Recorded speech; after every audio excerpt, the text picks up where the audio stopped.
안녕하세요. 지금부터 2021년 세계서예 전북 비엔날레 학술 행사를 시작하도록 하겠습니다.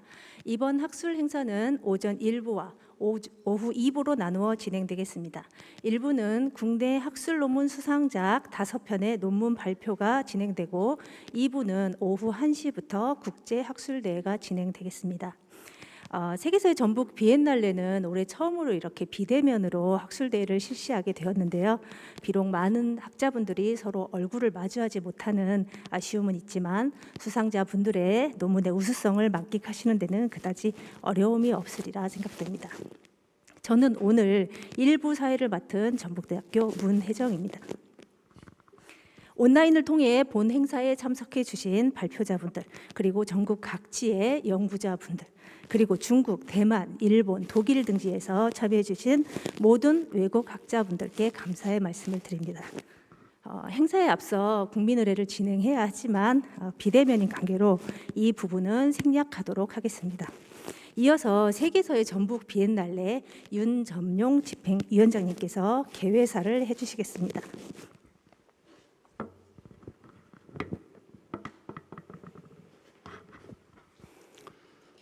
예, 안녕하십니까.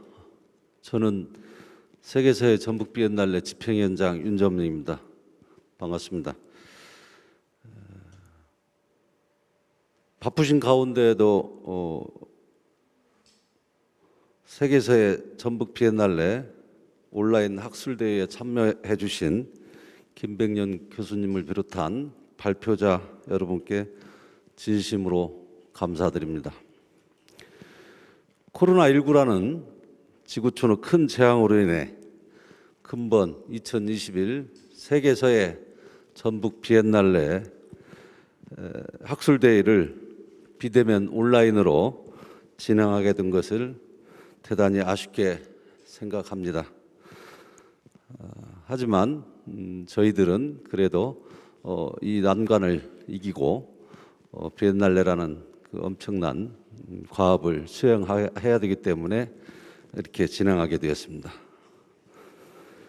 자, 지금부터 2021 세계서예 전북 비엔날레 학술대회를 시작하겠습니다.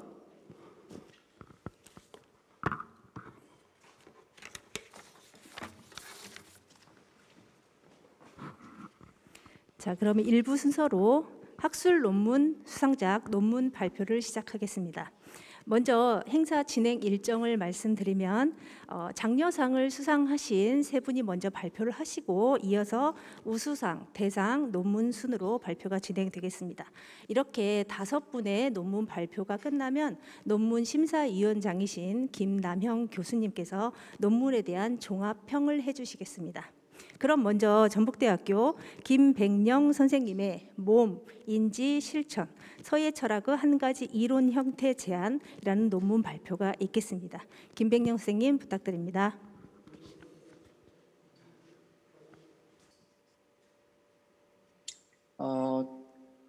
프레젠테이션 자료는 논문의 그 줄거리를 요약한 것은 아니고요. 전반적으로 서예를 바라보는 저의 기본적인 입장, 그리고 제가 작성 제출한 논문의 줄거리라고 할까요? 그 간단한 그 철학적 기초에 해당되는 그런 내용들을 간단하게 실어놨습니다. 제목은 몸, 인지, 실천 이렇게 됐고, 부제로 서예 철학의 한 가지 이론 형태 제안 이렇게 붙여봤습니다. 몸이라는 글자가 가장 먼저 등장을 하는데, 그렇다고 해서 마음을 등한시하는 것은 아니고요. 몸에 관한 현대 학자들의 연구 성과를 활용하는 이유는 마음에 관해서 더 잘 이해하고 더 좋은 설명 능력을 갖춘 자료를 활용해서 서예의 의의와 가치를 설명하는데 적용시키기 위함입니다. 다시 말해서 몸은 마음과 대립되는 것이 아니라 마음과 몸의 유기적 조화, 이 문제를 인지라고 하는 주제 중심으로 다루겠다, 이런 의도입니다. 아무래도 몸을 구체적으로 언급하지 않으면 행동, 붓을 들어 글씨를 쓰는 이 서예에서 아주 중요한 그 부분이죠.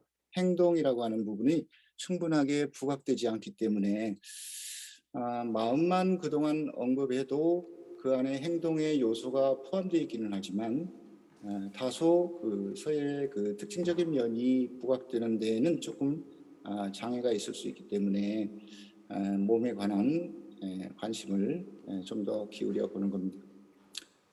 그 다음 인지라고 하는 키워드가 보이는데요.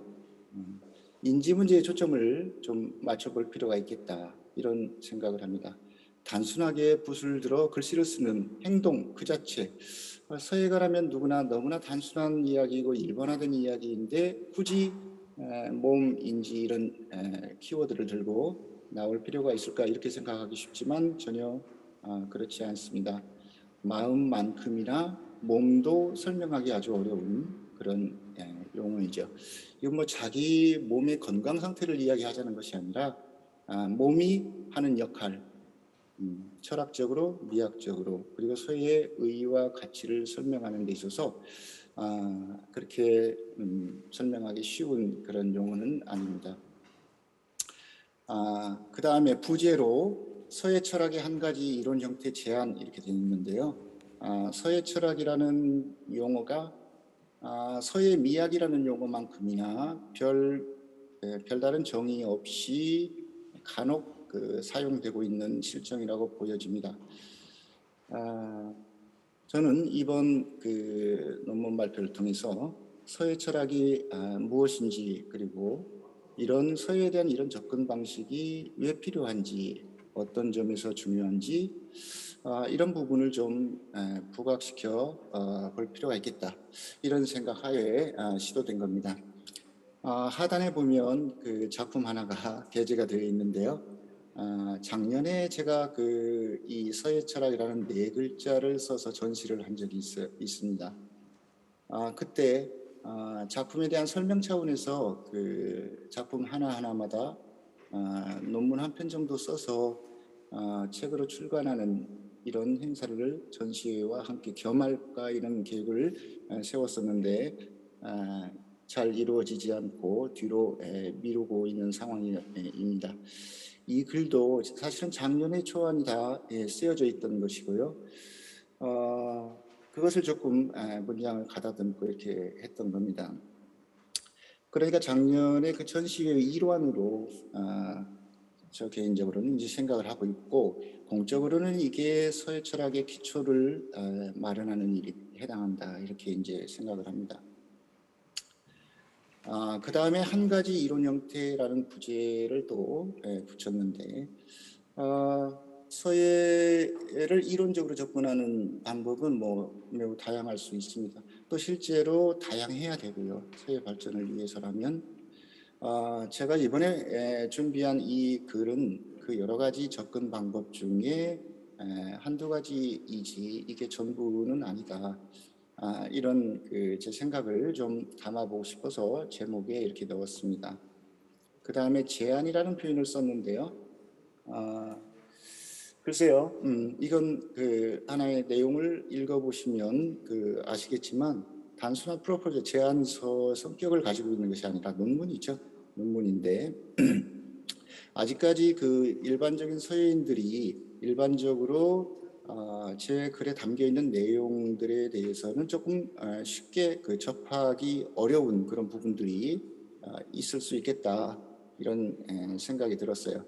생소한 느낌 그리고 서예 이외의 학문 영역에 해당되는 내용들도 다소 포함되고 있고 그래서 그런 일반인들이 접하기에 다소 생경한 느낌을 좀 완화시킬 필요가 있어서 다소 완곡한 표현을 삽입해 본 것이지 단순한 제안서에 불과한 것은 아닙니다. 자, 그 다음 토대 목차를 보면 맨 처음에 저는 이제 토대 이론들을 제시했어요. 이렇게까지 서예를 연구하는데 이런 그 주변 학문까지 다 이렇게 그 활용해야 될까 이렇게 의구심을 이제 가질 수도 있겠지만 저는 이제 그렇게 생각하지 않고요.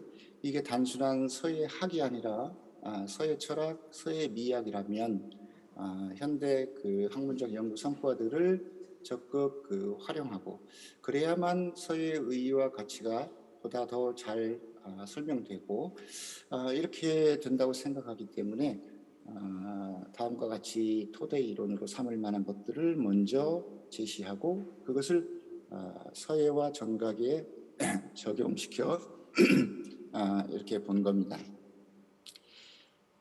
다소 서예와 지금 거리가 조금 있어 보이는 문제인데 몸과 마음의 문제라고 되어 있네요.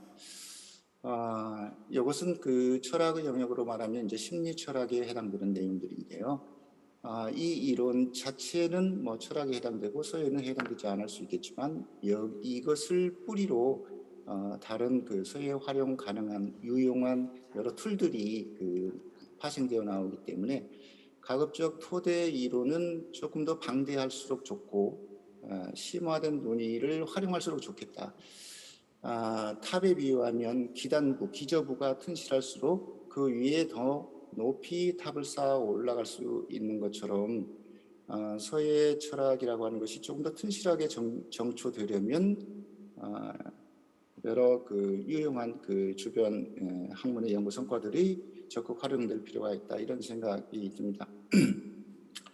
자, 뇌 사진을 실어놨고 오른쪽에는 그 뇌가 몸 바깥으로까지 확장되어 나오는 그런 그림입니다.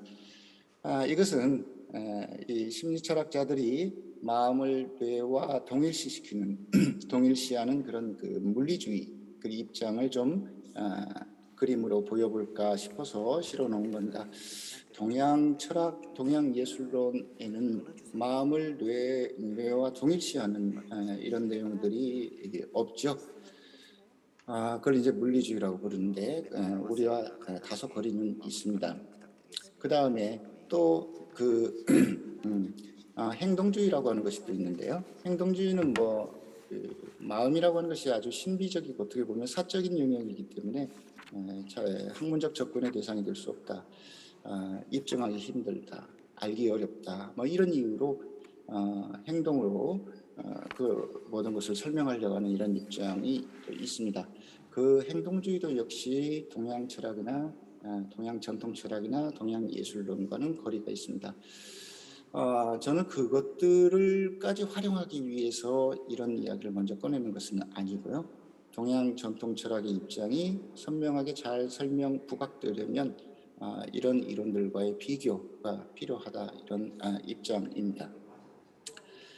자, 심신이원론, 그 다음에 심신상관, 심신이력, 심신이론론으로 명확히 정리하기도 규정하기도 그 애로사항이 있기는 마찬가지인데요.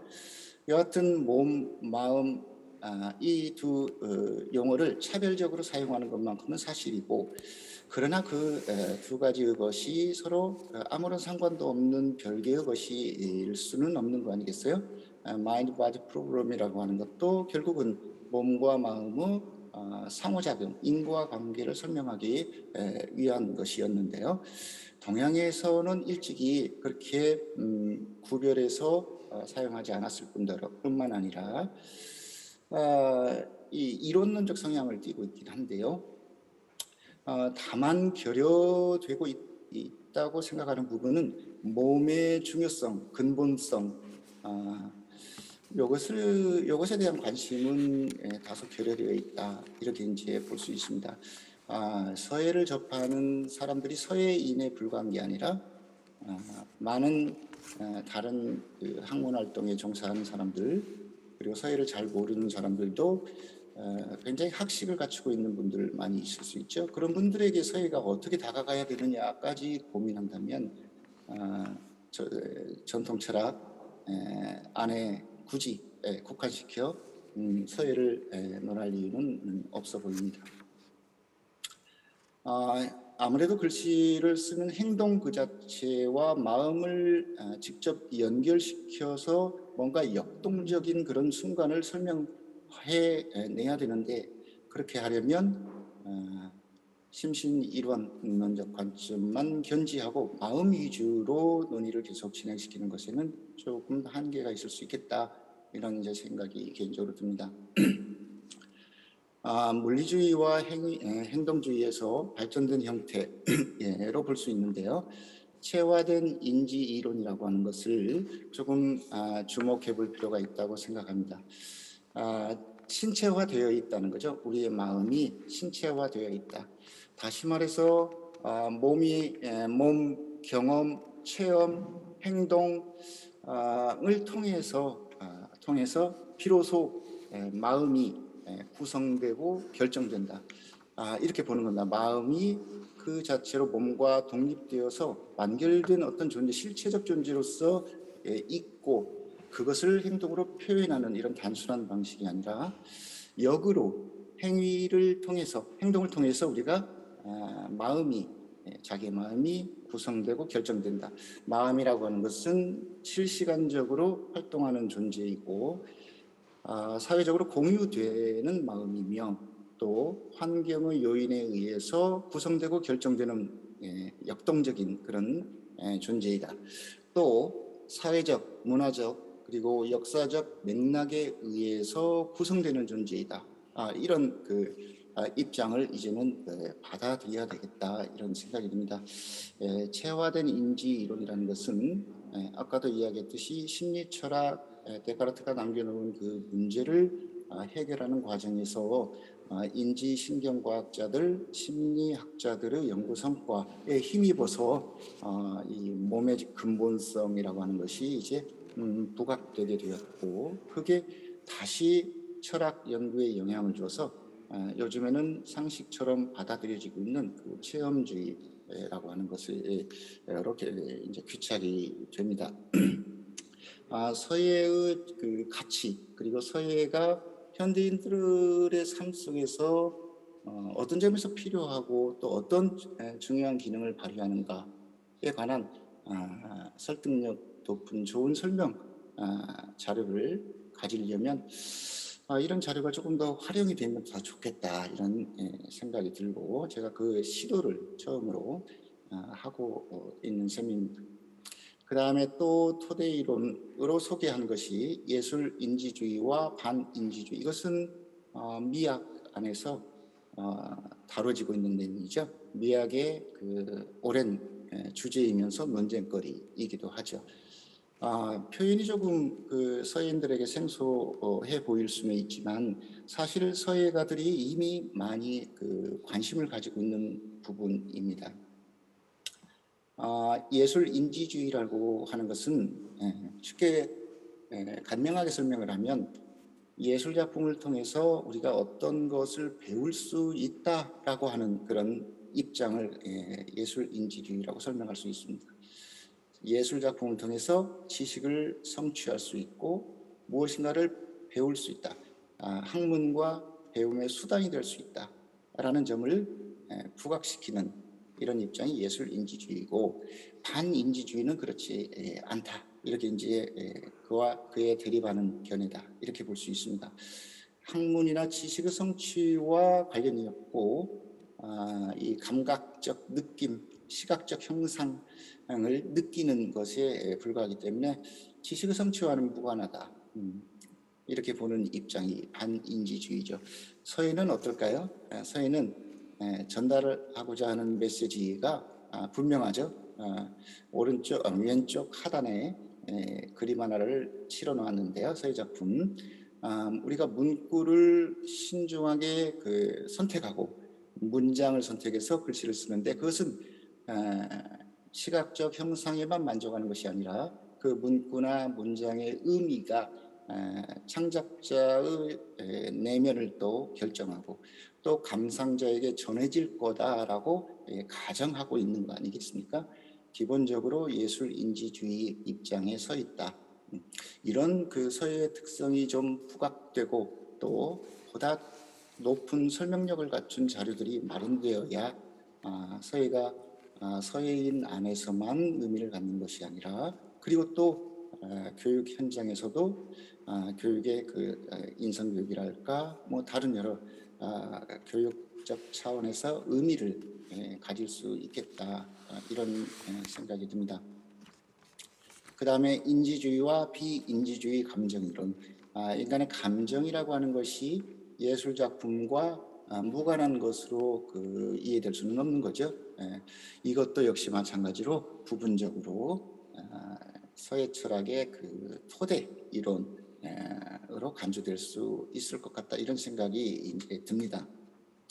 흔히 정서 표현, 정서적 표현, 이건 이제 창작의 어떻게 보면 본질로 이제 볼 수도 있는데요. 감정이 과연 무엇인가, 감정이 어떤 역할을 하는가, 특히 인지 문제와 연결되어서 감정은 어떤 의미를 지니는가. 보통 이것도 역시 철학 이론 중에 하나인데, 감정이 일종의 내가 어떤 슬픔이라는 감정을 느끼고 있는 것 자체가 일종의 명제적 판단을 지금 하고 있는 과정으로 이제 볼 수 있다라고 하는 입장이 인지주의적 감정 이론이고, 그렇지 않다는 입장이 비인지주의 감정 이론이라고 분류될 수 있습니다. 감정을 느낀다는 것 자체가 이미 무엇인가를 판단하고 있는 것이 되죠. 서양의 여러 철학자들이 여기에 대해서 관심을 가지고 있고, 많은 좋은 참고가 될 만한 연구 성과들을 내놓고 있기 때문에 충분히 활용하면 더 좋겠다. 서예 철학의 기초를 마련하는데 꼭 필요한 그런 부분이다. 특히 인지 문제와 초점을 맞춰볼 경우에 그렇다라고 볼 수 있습니다. 여기는 이제 체험주의와 은유 이론인데요. 이 토대 이론으로 지금 소개되고 있는 것들이 서로 무관한 것이 아니라 몸, 체험, 경험, 행동, 이런 걸 인지로서 이게 이제 공통 분모가 되는 겁니다. 조금 더 서예 쪽으로 지금 한 걸음 다가오고 있는 거예요. 은유라고 하는 메타포라고 하는 것이 상당히 이제 주목되어야 될 것이 표현인데요. 체험주의와 은유 이론이 실제적으로 토대 이론들을 서예의 영역에 적용시키는 데 있어서 가교 역할을 하고 있다. 저는 이제 그렇게 활용하고 있는 겁니다. 이 레이코프와 마크 존슨이라고 하는 미국의 언어학자 또 철학자인데요. 우리가 인간이 사용하는 언어의 대부분이 몸, 그리고 행동, 체험, 경험에 기반을 두고 있다, 이렇게 이제 주장을 하고 있습니다. 그래서 제가 이제 서예 이론 안에서 사용되는 여러 용어들을 하나의 토대 이론을 서예에 적용시켜 본 어떤 샘플로서 논문 중간부터 끝까지 이렇게 밝혀놓았는데요. 자세하게 설명할수록 사실은 좋은 것이죠. 인모라고 하는 명대의 정각 이론서, 양사수가 지은 이론서를 분석했더니 그 안에 여러 체험주의적 용어들이 많이 등장을 하고 있고, 그것은 실제적으로 몸을 움직여 어떤 구체적인 예술 창작 행동을 함으로써 비로소 이해할 수 있는, 또는 그런 체험에 기반을 두고 나온 그런 표현들이더라라고 하는 사실을 확인할 수 있었고요. 그 대표적인 것들을 아래와 같이 D, E, F, G, H 이렇게 분류를 해놨습니다. 김백령 선생님, 잠시만요. 시간 관계상 마무리를 좀 해주셨으면 좋겠습니다. 예, 목차 설명하는 데에도 주어진 시간이 15분이기 때문에 구체적인 내용은 논문이나 책을 통해서 확인해 보시면 될 것 같고요. 여하튼 이런 토대 이론에 대한 연구의 중요성, 이 이론들을 서예 연구에 적용하고 활용해야 될 필요성, 이런 것 등등을 역설하는 데 시간을 많이 할애했던 것 같고요. 제 논문의 앞부분을 이루고 있습니다. 차후에 후속 연구를 통해서 보다 생생하게 연결점을 좀 더 많이 확보를 할 생각이고요. 이 글은 그 중요성과 필요성을 인식시키는데 목적을 일단 두었던 겁니다. 시간이 굉장히 타이트해서 더 시간을 제가 쓸 수는 없는 상황인 것 같습니다. 말미에 그 종합 토론이라고 하는 그런 기회가 또 있다고 합니다. 혹시 그때 질문이 나오면 질문에 답변하면서 조금은 더 설명을 이어갈 수 있을 것 같다는 생각을 해봅니다. 간략하게 제 서예를 바라보는 제 기본 입장과 이번 그 논문의 기본 줄거리를 간략하게 이렇게 소개합니다. 감사합니다. 감사합니다. 서예 철학에 있어서 몸, 인지, 실천이라는 한 가지 이론 형태를 제시해 주신 논문을 발표해 주셨는데요. 서예 이론에 있어서 하나의 틀을 제시해 주셨다는 점에서 매우 고무적인 논문을 발표해 주셨습니다. 다음으로는 경동대학교 박재복 선생님의 검여 유희강의 인장에 대한 연대 고증 및 성향 분석 논문 발표가 있겠습니다. 박재복 선생님 부탁드립니다.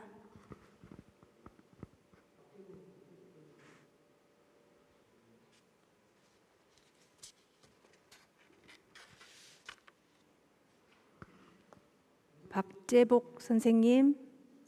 화면 공유됐나요? 화면 공유되셨나요? 네, 잠시만 기다려 주세요. 네, 지금 됐습니다. 예, 잠시만요.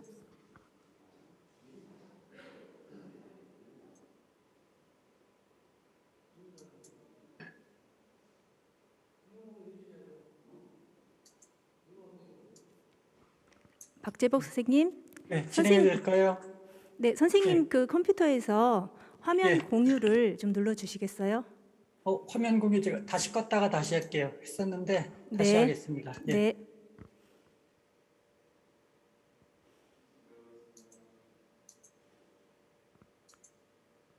네, 화면 공유 되셨나요? 네, 됐습니다. 시작해 주시면 됩니다. 네, 그러면 시작하겠습니다. 안녕하십니까. 경동대학교 박재복입니다. 오늘은 검여 유희강 선생의 인장에 대한 연대 고증 및 성향 분석에 대해서 발표하고자 합니다. 본고는 크게 5개 부분으로 나누었습니다. 검여 유희강 선생은 북이서풍으로 한국 현대서단의 새로운 변화를 주도한 서예가이십니다. 그는 서예뿐만 아니라 전각에도 두각을 나타내지만 현재까지 그의 전각 작품을 심도 있게 고찰한 논문은 전무한 상태입니다. 현재까지 공개된 서예집과 유작전 도록에 수록된 검여의 인장은 10여 세트에 지나지 않습니다. 그것도 대부분 지인이 검여에게 새겨준 것으로 검여가 직접 새긴 것은 6.3세트에 지나지 않습니다. 이에 본고는 검여의 유품 중에 전해지는 인장 실물과 그의 서화 작품에서 확인되는 낙관의 인형을 모두 직접 조사해 검여의 성명인 아호인, 사구인을 분류하고 그 제작 연대와 작품 성향을 심도 있게 분석하고자 합니다.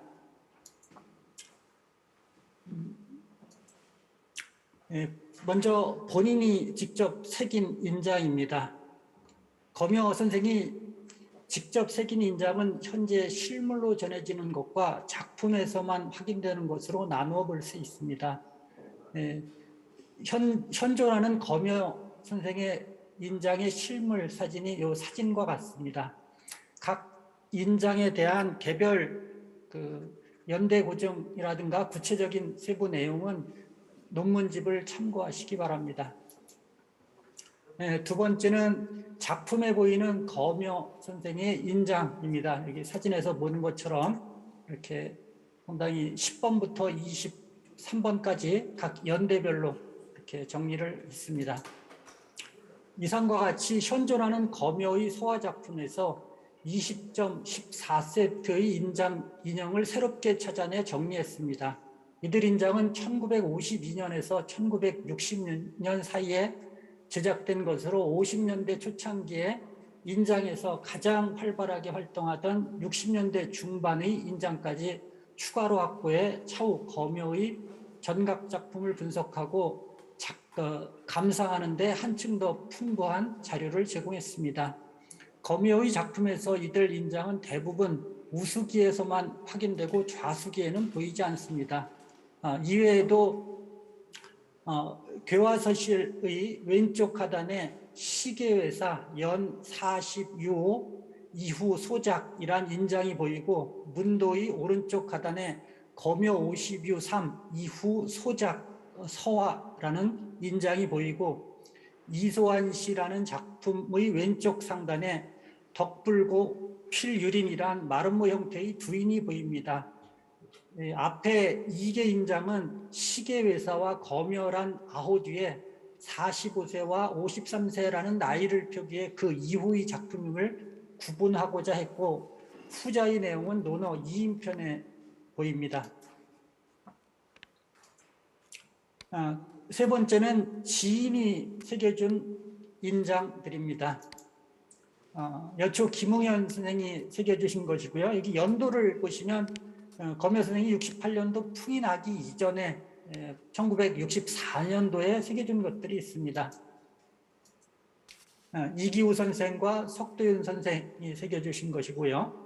또 64년, 65년에 새겨준 거고요. 제자이신 남전 원중식 선생님께서 요거 이제 중풍 나시고 난 다음에 1974년도에 유작전 준비하면서 새긴 것으로 추정됩니다. 우선 고봉주, 정기호, 안광석 선생님께서 새겨준 것들입니다. 이상과 같이 지인이 검여에게 새겨준 인장 21점 11세트를 정리해 보았습니다. 이들 인장은 대부분 실물이 보관되어 성균관대학교 박물관에 기증 소장되었습니다. 이들 인장은 1964년에서 1974년 사이에 새긴 것으로 1964년 이후 좌수서와 우수기 시기에 모두 사용됐습니다. 그 중에서 24, 25, 27세트가 낙관에 많이 사용되었고 32에서 34번 인장은 두인으로 종종 사용되고 있음을 검여의 작품에서 확인할 수 있습니다. 이외에도 산고 수장 1970년도의 작품인데요. 여기에 인내라고 하는 두인이 확인됩니다. 근데 이 두인은 검여 선생이 병환 이후에 처음 확인되기 때문에 풍이 나셔서 이제 오른손을 쓸 수 없어 각을 할 수 없었기 때문에 본인이 직접 새긴 것이 아니라 지인이 새겨준 것으로 추정됩니다.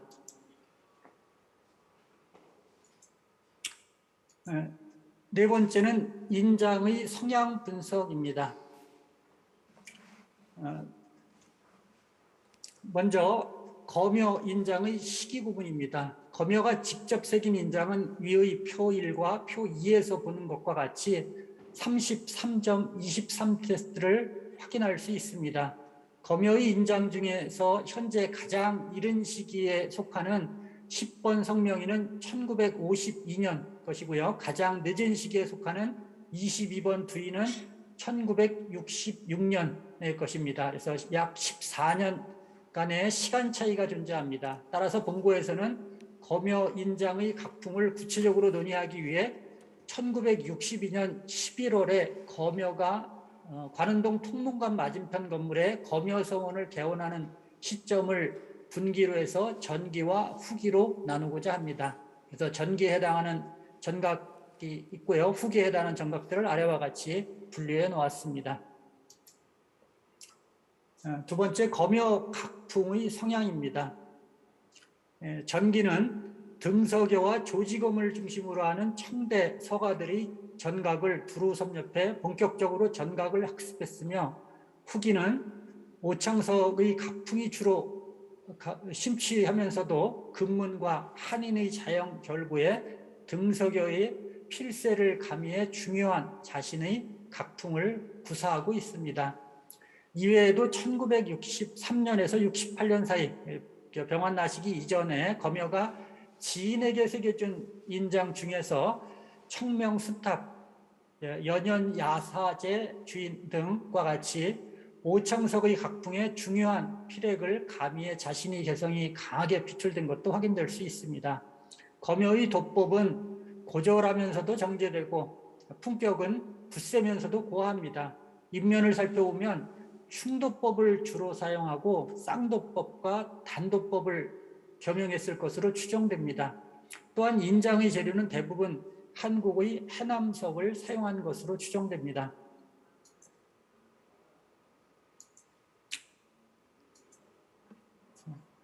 마지막으로 맺은말 부분입니다. 검연은 유희강의 서론의 공명에 한국서단의 비약을 보급하고자 노력했던 대표적인 사회가입니다. 석봉 선생이 일본에서 한인과 오창석풍의 전각을 도입했다면 검여 선생은 중국 유학을 통해 등석여, 오희제, 조지겸, 오창석으로 이어지는 청대 각풍을 도입해 한국서단의 신선한 바람을 불어넣었다고 할 수 있습니다. 본고에서는 서화 작품에 사용된 검여의 인장을 처음으로 총정리해 검여가 직접 새긴 인장 33점 23세트와 지인이 검여에게 새겨준 인장 21점 11세트를 체계적으로 구분하고 1952년에서 1966년 사이에 보이는 검여의 인장에 대한 제작 연대와 작품 성향을 구체적으로 분석해 보았습니다. 이를 통해 검여의 작품 연구와 감상의 새로운 표준을 마련함은 물론 검여의 정각 예술 전반에 대한 폭넓은 고찰이나 검여 작품의 연대 과정의 중요한 단서를 제공해 줄 것으로 기대합니다. 시간 관계상 제가 간략하게 요점을 정리했고요. 구체적인 그러한 논문에 각 연대 고증이든 각 각풍에 대한 구체적인 그 고증에 대한 것들은 논문을 참고해 보시기 바랍니다. 감사합니다. 감사합니다. 현대 한국 서단의 새로운 변화를 주도했던 검여 유희강 선생님의 인장에 대한 논문을 발표해 주셨는데요. 서예계에서 인장에 대한 연구에 큰 기여를 하실 논문으로 기대됩니다. 다음으로 고려대학교 왕아남 선생님의 해동서단의 안진경 비첩의 유전과 수용 양상 분석 17세기에서 19세기를 중심으로 논문 발표가 있겠습니다. 왕아남 선생님 부탁드립니다. 네, 안녕하세요. 저는 고려대학교 국제한국언어문화연구소 와남이라고 합니다. 오늘의 발표 주제는 해동서단의 안진경 비첩 유전과 수용 양상 분석 연구입니다. 오늘 주로 이 파워포인트 주로 내용을 읽는 방식으로 발표를 하겠습니다. 목차 보시면 이 논문은 네 부분으로 구성되는데 일단 서론부터 시작하겠습니다.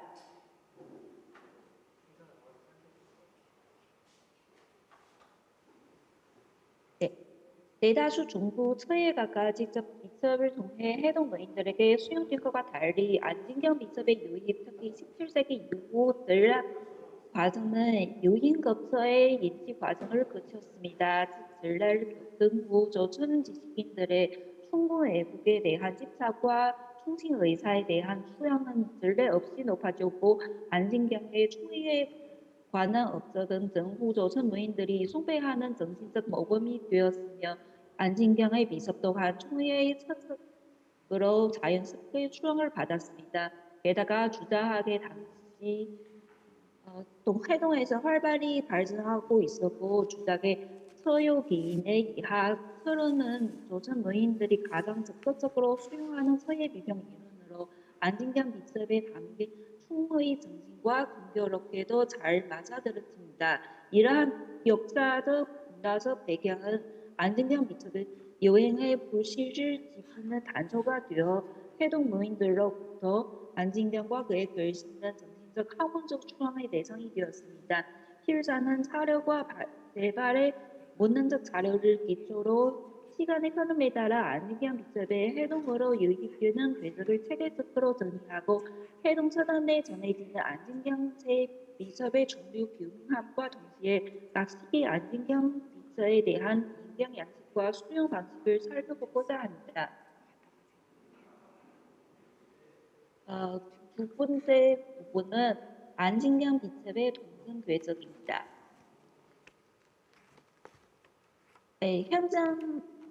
현존하는 문헌 기록에 따르면 안진경 비첩은 통일 신라 후기 이후에 해동의 전임 온 것으로 확인됩니다. 하지만 왕희지세과 고양순세가 통일 신라 시대에 생각하는 그에 비하면 안진경 비첩의 전례와 언명은 많이 부족했습니다. 고려시대 전래도 안진경 비첩은 서단 서봉에 영향을 주었을 뿐만 아니라 그 비문석에 나타난 절개가 고려 무인들로 하여금 한복하게 하였습니다. 이 시대에 안진경의 대표적인 비첩 을미섭은 각종 신문에서 정보로 빈번하게 인용되었습니다. 이 그림은 바로 지금 중부 절강박물관에서 소장되어 있는 안진경 을미섭의 타폰입니다. 이규보 2세 등 고려 무인들의 신문을 통해 고려 중기에 안진경의 을미섭이 이미 전래되었고 독특한 예술적 특색과 토절한 인문 정신으로 고려 서예가 학자들의 수령을 받았다는 사실을 확인할 수 있습니다. 그리고 16세기 명나라에서 개인적으로 간과된 어흥 당시 만축 찬방 지첩이 조선에 유입되었고 이 지첩은 해동으로 전해지면 퇴계 이황을 비롯한 조선 무인들의 주목을 받았을 뿐만 아니라 세방 기록에 따르면 16세기 연단에서 18세기 경주에서 이 지첩을 개강하기도 했습니다. 무엇보다도 중요한 것은 임진왜란 전에 전래된 어흥 당시 만축 찬방 지첩에 안진경이 쓴 주거전 고신이 고스란히 수록되어 있어 지첩이 조선에서 전래됨에 따라 안진경의 주거전 고신 비첩 또한 널리 전해진 것입니다. 이 그림에서 바로 지금 한국에서 저장되어 있는 만주 찬방 지첩 한 본입니다. 도판 1는 한국축학중앙연구원이 저장되어 있는 어흥 당시 만주 찬방 지첩이고 이 지첩 종의 38A조부터 48B조까지 유명한 안진경이 쓴 주거전 고신이고 38A 오른쪽 아래 페이지 수 37이 적혀져 있습니다. 도판 있는 국립종합박물관에서 소장되어 있는 만주 찬방 지첩이고 여기서는 37B조부터 34B조부터 37A조까지 유명한 안진경이 쓴 주거전 고신이고 37A조 왼편 하단의 작은 글자로 안노공처럼 적혀져 있습니다. 이로 두 판본의 그 표지 수록된 비석의 종류, 판본 등의 방면에서 모두 차이가 있지만 그 중에 주거전 고신 비석의 문장 내용과 허문 방식이 모두 동일합니다. 이어서 이거 논문의 제3장입니다. 17, 19세기 해동서단의 안진경 비석의 인식과 수용입니다. 일단 사회 문화적 배경부터 소개하겠습니다. 1592년부터 1598년까지 임진왜란은 조선의 사회 경제 문화에 막대한 영향을 미쳤습니다. 전래의 벽은 조선 지식인들이 이러한 문화적 상처를 봉합하고 싶은 마음이 간절하여 다시금 새롭게 자주적 문화의식을 정립하고 충분 애국에 대한 고집과 총신의사의 추앙을 중요한 일환으로 자리매김었습니다. 안진경의 총의 사적은 전쟁 이후 조선 무인들이 추종하는 정신적 지주가 되었으며 그 비첩 역시 총의 을시로서 추앙을 받았습니다. 한편 17세기 이후 안진경 비첩의 동전은 주자의 서역인 이학적 서론의 수용과 밀접한 관련이 있습니다. 주자의 서론은 조선 유학자들은 많이 수용되어 전형적인 서예 비평 이론으로 활용했습니다. 두 번째는 전래 개관과 인식 양상입니다. 여기서는 17세기부터 19세기까지 안진경 비첩 재발에 대해 체계적으로 정리하고자 합니다. 더불어 조선 모인들이 서역기인권에 기초하여 안진경 비첩의 수용 양상을 모자라고 전례된 안진경 비첩의 종류가 그 경로를 확인하자고 합니다. 여기서 있는 도표는 바로 지금 한국 원집 총괄의 수로 비어 있는 안진경 비첩에 대한 재발 목록입니다. 그리고 이 박에는 안진경 비첩의 재발에 대한 분석을 통해 전래된 비첩의 종류와 특징을 확인할 수 있습니다. 여기서 통해서 19세기까지 안식 감염비, 안근자비, 발로 장염 등 30종의 안진경 비첩이 모두 조선으로 전해졌음을 짐작할 수 있습니다. 세 번째 부분은 안진경 비첩의 전례과 전송, 반남 박씨입니다. 17세기 이후 전쟁을 겪은 조선 사회는 총리 사장에 대한 수령으로 안진경 비첩을 모범 사례로 정리하였고, 안진경 비첩은 부자의 처액 이론에 대한 유학자들의 적극적인 수용으로 영향을 통해 본격적으로 전해되어 조선 처단에 영향을 미치기 시작했습니다. 이 과정에서 반남 박씨는 조선 안경시의 비첩의 전례과 안진경 폐해 전송의 가장 중요한 수리 역할을 담당했습니다. 여기서 나오는 그림이 바로 지금 반남 박씨 서계 중해질 전전 목록에서 수록되어 있는 대상 종송과 동방삭 화전 비첩입니다. 이렇게 17세기부터 18세기까지 반남 박씨에서 여러 명의 안진경 서체에 능동한 서예가가 배출되고 대량의 안진경 집자비가 남아 있는 것은 반남 박씨가 안진경체의 전파와 발전에 두려진 공헌을 하였음을 증명하고 있습니다. 다음 부분은 수용 양상입니다. 안진경 비첩의 수용 양상은 주로 두 가지 방면에서 구현되어 있는데, 하나는 비첩의 가인이고 또 하나는 안진경 비첩입니다. 먼저 여기서는 한국 책판 목록 초람에 근거하여 17세기 이후 한국에서 반영된 안진경 비첩의 목록입니다.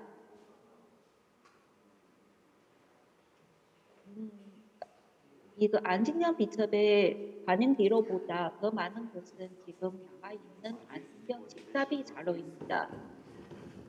이거 목록을 통해서 확인할 수 있듯이 현재 남아 있는 17세기 19부터 15세기까지 집답이 타본 실무 중에 안진경 비첩은 총 25종으로 다른 집답이보다 월등히 많습니다. 그리고 그 중에 대표적인 집답이는 남봉철 자갈명과 이순신 신덕병입니다. 마지막으로 결론부터 들어가겠습니다.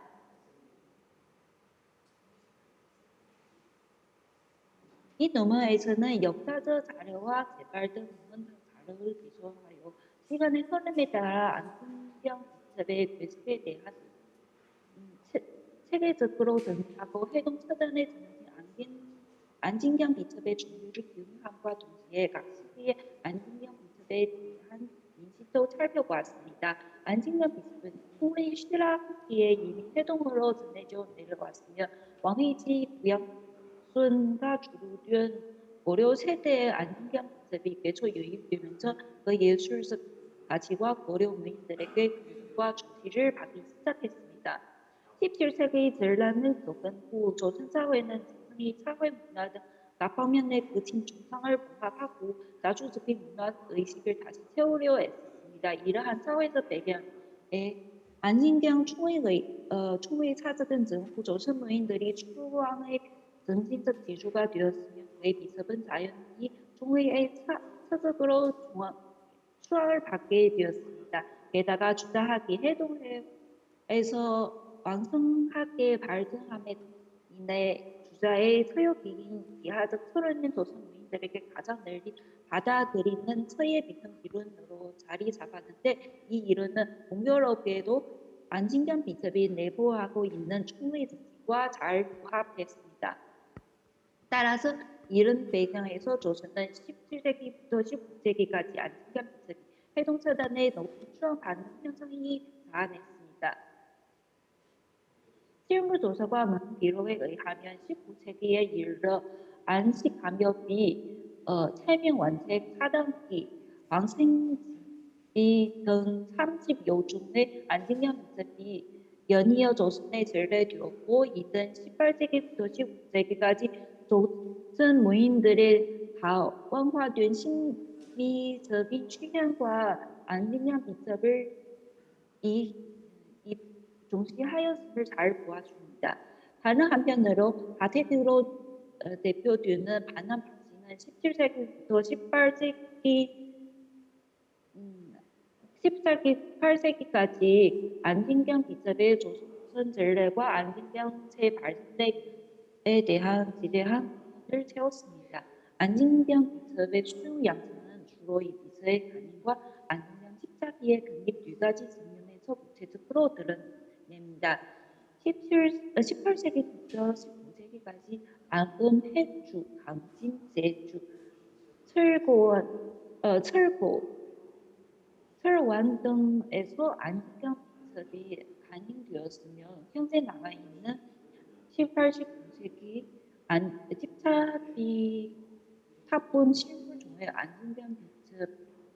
안진경 집사비가 25종으로 가장 많습니다. 이 같은 결과는 조선 후기 미적 취향의 변화와도 일정한 관련되어 있지만 더 중요한 원인은 18세기 조선 사회 전반의 충의 정신을 고양하고 지배성의 충의 변화에 의한 우연이었습니다. 네, 저의 발표는 여기까지입니다. 감사합니다. 네, 감사합니다. 안진경 비첩이 우리나라에 유입되어 수용된 양상에 관하여 발표를 해주셨는데요. 한국과 중국과의 서해 영향 관계를 이해하는 데 큰 도움이 되는 논문을 발표해 주셨습니다.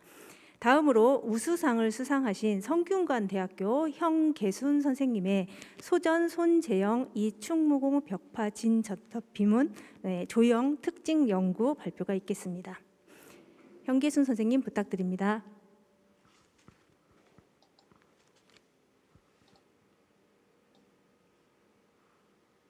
이걸 좀 크게 하겠습니다. 처음으로 슬라이드에서 들어가드릴게요.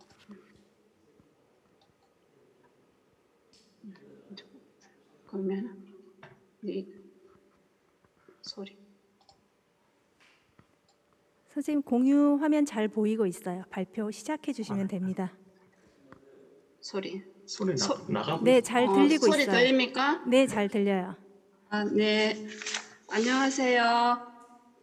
소전 손재영 이충무공 벽파진 전첩 비문의 조형 특징 연구 논문을 발표할 성균관 대학교 형계순입니다. 발표 형식은 요약된 논문을 공유하면서 이 비문에 나타난 조형 특징이 어떻게 나타나 있는지 살펴보는 방식으로 발표하겠습니다. 진도군 벽파진 포구 뒤편 암산에 오르며 이충무공 벽파진 전첩 비가 세워져 있습니다.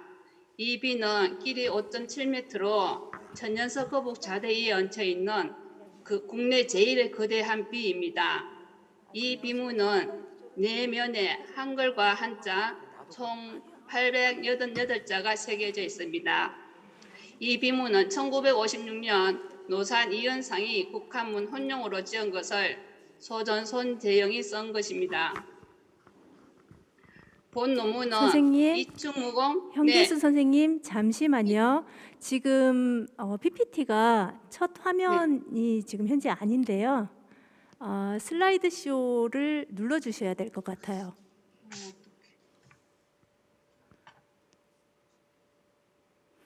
맨 앞에 처음부터 눌러주시겠어요? 네, 그리고 시작. 네, 그럼 다시 시작할까요? 네, 네, 시작. 여기서부터 선생님 처음부터 네, 그 부분을 클릭해 주세요. 네, 여기서부터요. 슬라이드 교수님. 쇼에 지금 처음부터가 클릭이 안 되어 있거든요. 처음부터 여기. 맨 위에 요거. 왼쪽에요. 예. 네, 네, 거기요. 근데 안 넘어가는데 저기서. 안 넘어갑니까? 네, 안 넘어가는데 그럼 선생님 발표하시면서 그렇게 네. 슬라이드 하나씩 클릭해 가면서 발표해 주시겠어요? 네, 예, 그렇게 하시면 될 것 같아요. 이거 안 끄고 넘어가네. 여기 이제 넘어가. 이대로. 네, 네, 이렇게 시작해 주시면 될 것 같아요. 크게 안 하고 이렇게 할게요. 내가 시작할게. 넘어갑니까? 슬라이드 쇼를 하면 안 넘어가 지금. 지금 슬라이드 쇼로 보이진 않는데요. 선생님 네. F5키 한번 눌러봐 주시겠어요? 네.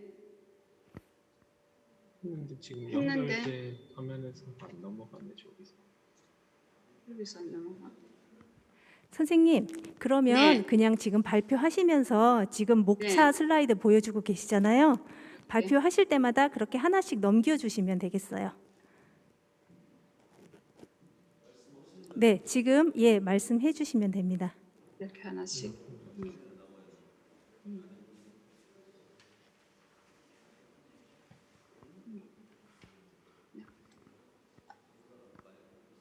이렇게 하면 되잖아. 네, 지금부터 다시 시작하겠습니다. 진도군 벽파진 포구 뒤편 암산에 오르면 이충무공 벽파진 전체비가 세워져 있습니다.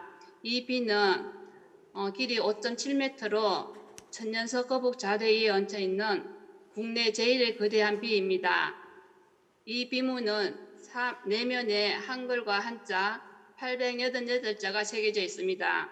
이 비문은 1956년 노산 이현상이 국화문 혼용으로 지은 것을 소전 손재영이 쓴 것입니다. 본 논문은 이충무공 벽파진 전체 비문에 담긴 자체와 서체를 한문서예와 한글서예를 비교 분석하여 이 작품의 창작 근거를 밝히고자 합니다. 특히 이 비문의 창작 이전의 소전의 작품, 전문가 이충무공 시 사육시 묘비문 등과 연계하여 보면 이 비문의 창작 근거를 읽어낼 수 있음을 주목하고자 합니다. 손재영의 한글 서체는 한문의 필법과 자형을 한글에 적용해 조형화한 것과 훈민정음체와 궁체를 새롭게 조형화한 것이 있기 때문에 손재영의 한문 작품과 한글 작품의 조형 특징을 분석하면 손재영 한글서예의 창조성을 밝힐 수 있습니다. 본 논문은 이 비문에 나타난 이런 점을 서체 호통에 대한 이론과 자료 분석을 통해 그 독창적인 의미를 살펴보고자 합니다. 먼저 손재영 서예의 국한 서체의 변형에 대해서 살펴보겠습니다. 이충무공 벽파진 전체 비문은 손재영이 한문 서예와 한글 서예를 융합하여 창작한 대표적인 작품입니다. 이런 점을 한문 서체 구변과 한글 서체 구변이란 두 가지 관점으로 규명하여 이 비문에 나타난 창의성을 확인하고자 합니다. 먼저 한문 서체 구변이란 관점에서 살펴보겠습니다.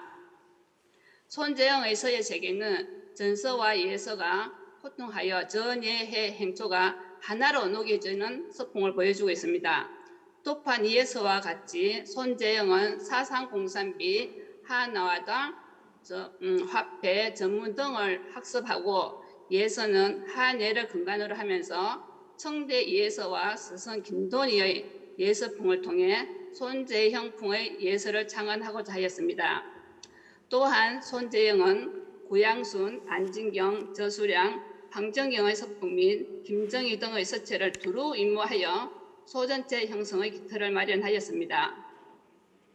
손재영이 한문 서체를 자기화시킨 대표적인 작품은 이충무공 시입니다.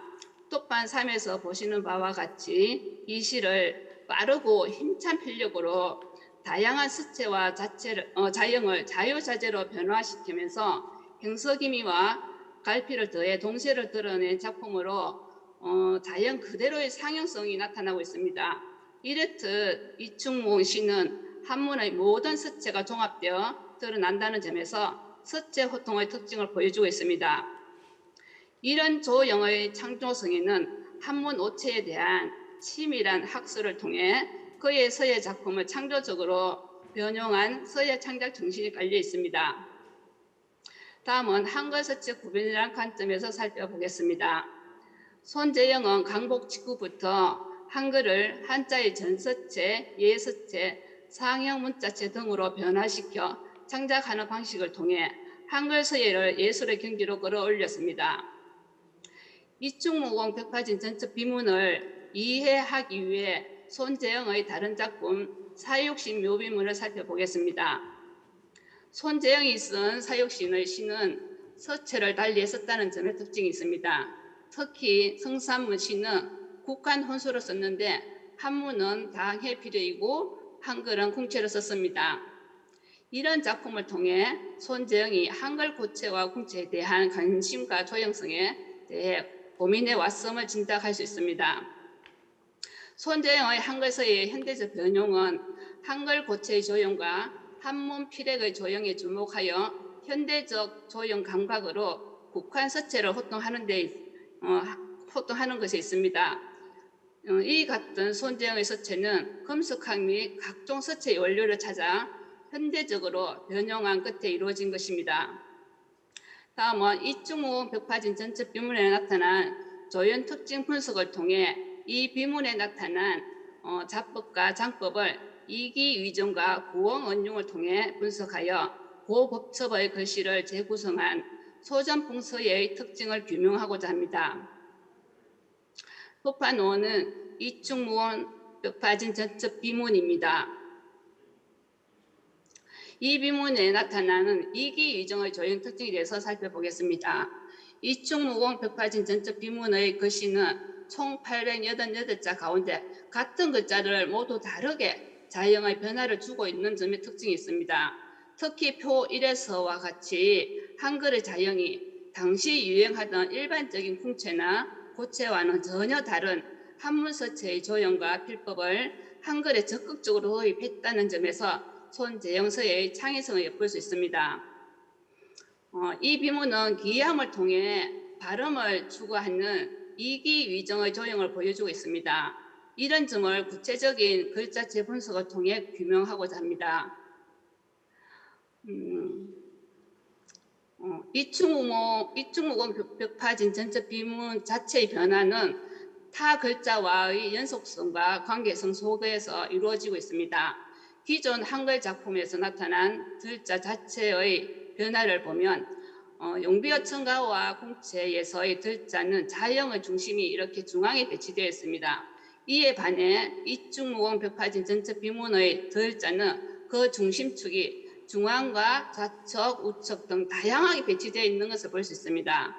이것은 손재영이 작품을 할 때 한문 서예의 조형과 같이 상하, 좌우 글자의 관계에 따라 수시 처변한 점을 모색한 것입니다. 이처럼 어떤 하나만을 고집하지 않고 자유자재로 글자체를 변형하여 창작하는 점이 손재영 서예에 나타난 조형의 특징입니다. 이런 창작 의도와 예술 정신은 기본적으로 이기위정의 창작 정신에 해당합니다. 부사는 이런 점에 대해서 다음과 같이 말했습니다. 바른 것이 극도에 달하면 기이하게 되는 것이니 이는 큰 기교는 졸렬해 보인다는 것과 같은 것이다. 이것은 바른 것과 기이한 것, 천년의 자연스러운 관계를 말하고 있습니다. 이러한 점이 손재영의 작품에서도 확인할 수 있습니다. 다음은 한문 서체의 예기비와 금문의 공자를 이충무공 벽파진 전첩 비문의 공자의 자체와 비교하여 살펴보면 이충무공 벽파진 전첩 비문에는 전서, 예서, 해서의 특징을 융합하고 있음을 알 수 있습니다. 한 글자와 한 글자가 기정 반척을 통해 발음에서 기함을 찾고 기이함 속에서 또 발음을 찾아가고 있습니다. 항목도 서법 아언에서 다음과 같이 말하였습니다. 기이함은 바른 것 안에서 운용하고 바른 것은 기이함 안에서 베풀어진다. 저 귀한 것과 바른 것이 서로 다른 별개의 것이 아니라 상호 관계성 속에서 이루어짐을 말하는데, 여기서 말하는 관계라는 것은 자간과 자간, 행간과 행간을 읽어내라는 말입니다.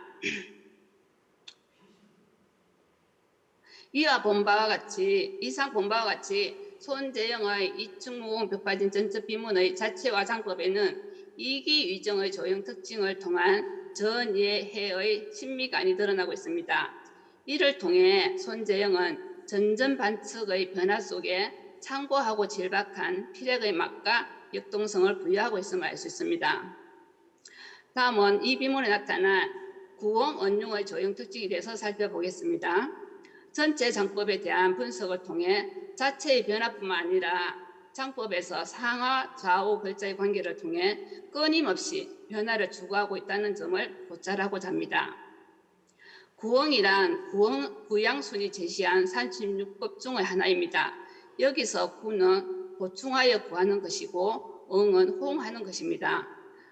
이는 글씨를 쓸 때 전후의 필액은 반드시 돌아보고 호응해야 한다는 것을 의미합니다.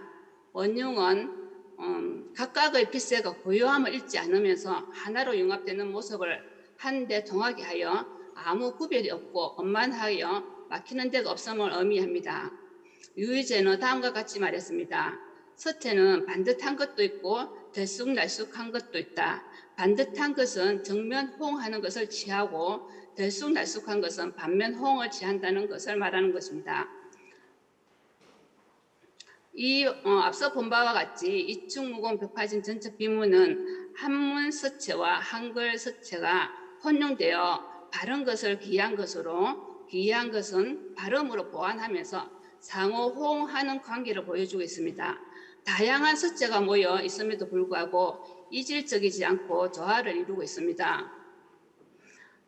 이충무 벽파진 전첩 비문 부분에서 한문 서체를 보면 전서, 예서, 해서, 행서가 나타나며 한글 서체에서도 이영의 초성을 이렇게 보시면 자체의 중성과 동성과의 관계, 자체와 자체 간의 관계, 또한 한문 서체와의 관계를 고려하여 호응되는 특징을 보이고 있습니다. 이런 점에서 손재영이 서체 호통을 강조한 점에 주목할 필요가 있습니다. 왕인지는 서체 호통을 말한 적이 있습니다. 전주서를 깊이 연구하며 공을 전략하면서도 쉽게 이룩할 수 있으며 여러 채를 모으고 어느 한 가지를 집중하며 모형이 뚜렷하게 되고 위로부터 새가 나타난다라고 했습니다. 어떤 서체든 다른 서체와 혼용하여 깊이 있는 필세가 드러내야 한다는 것입니다. 이런 점에서 왕이지는 서체 호통에 대해서의 필력의 변화에 대해서 말한 적이 있습니다. 매번 글씨를 쓰며 늘리고 굽히고 휘고 곱고 숨기고 드러내고 일어나고 눕고 하는 것이 있어야 서라고 말할 수 있다. 이것은 왕이지는 서체의 변화와 함께 필액의 변화도 중요함을 말하고 있습니다. 손재영 서예의 조형의 핵심은 호응이 있습니다. 자체와 장법 간의 변화가 얽히지 않고 긴밀하게 호응되고 있는데 이 같은 교묘한 호응은 결국 유기성과 정체성을 표현해 줍니다. 호응이 없으면 결국은 산만하고 느슨해지기 때문에 앞, 뒤 필액의 성접과 비합리적이 하며 착종되면서도 조화를 이루어야 합니다. 유의제는 서계에서 조형에서의 소밀 관계를 말한 적이 있습니다. 필액이 적은 곳에서는 되도록 힘을 주어야 하며 여인 곳에서는 되도록 굵게 써야 한다. 많고 적은 것, 실하고 여인 것이 형체가 다르지만 같은 것이라는 것을 믿으면 서예는 나아감이 있다. 이것은 서예 조형에서 변화의 묘를 잘 말해주고 있는데 이런 점을 손재영의 작품에서도 확인할 수 있습니다. 톱반7은 이충무공 벽파진 전첩 비문과 그 이후에 창작한 월인 청강지국과 미니예지 작품입니다. 손재영은 한문 전해의 필세가 강하게 드러나는 개성적인 서풍을 보이는가 하면 월인 청강지국과 이니예지에서와 같이 단아한 한글 서체를 변화를 시도한 창신성을 보이고 있습니다. 결론적으로 본 논문에서는 손재영의 이충무공 벽파진 전첩 비문은 우리나라 근현대 서예사에서 기존의 형식을 뛰어넘는 창의성을 보여주는 작품으로 한글 고체의 조형성과 필액을 이기위정과 구엉언융의 서예 미학에 근거한 조형 특징을 통해 자신만의 개성이 담긴 작품으로 재화하였음과 한글 서예를 격조 있는 예술 장르로 끌어올렸음을 확인할 수 있습니다. 아울러 분노 차원에서 벗어나 서체 호청에 대한 관심을 통해 이 비문에는 창조적 융합을 지향한 서예 정신이 담겨 있음을 알 수 있습니다. 저의 논문은 여기까지입니다. 경청해 주셔서 감사합니다. 감사합니다. 근현대 한국 서단을 대표하는 서예가였던 손재영 선생님의 국한문 혼용 비문인 이충무공 벽화 진전첩 비문에 대해서 연구를 해주셔서 한국 서예의 독창성을 세계로 알리는데 크게 기여할 논문을 발표해 주셨습니다. 저희가 행사를 이렇게 비대면으로 진행하다 보니까 진행이 약간 매끄럽지 못한 점이 있는데요. 이 부분 양해 부탁드리겠습니다. 끝으로 대상을 수상하신 문화재학 박사 송수연 선생님의 창암서예와 동서양 미학의 조우, 창경을 중심으로 논문 발표가 있겠습니다. 송수연 선생님 부탁드립니다.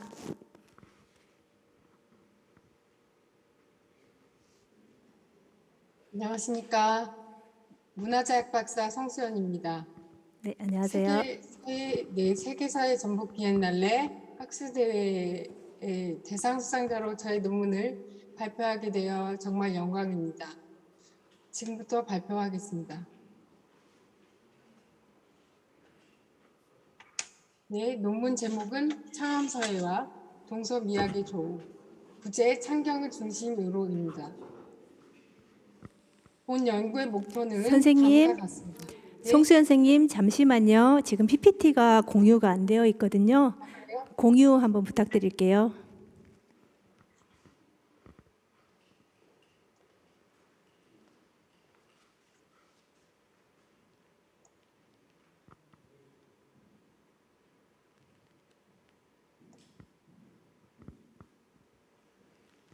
공유됐나요? 네, 잘 보입니다.